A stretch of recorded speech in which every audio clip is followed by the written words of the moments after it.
nagpaliwanag ang Department of the Interior and Local Government matapos ang viral na post online kung saan nakunang nakaparada sa isang hotel casino sa Clark, Pampanga ang mga sasakyang nakaplakang pula.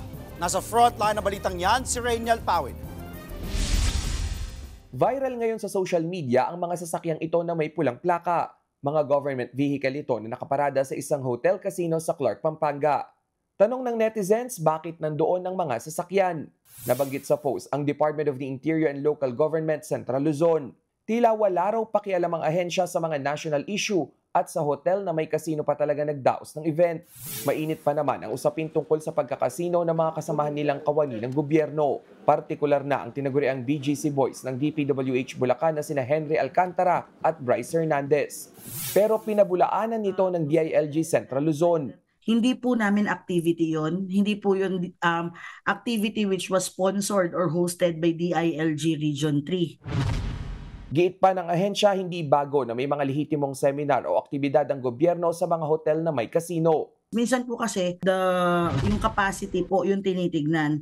And lalo kung malaki po yung capacity, marami pong packs or tao na participants na invited, ay kailangan po namin ng malaking venue.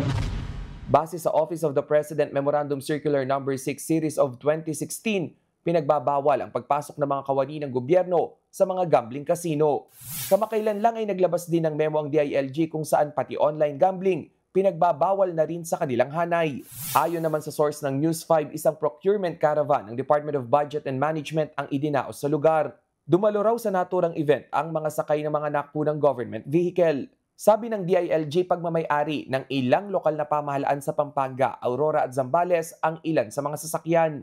We will issue a memorandum for them to explain the presence of their car and if they are there for a legitimate training or seminar, just to put the record straight.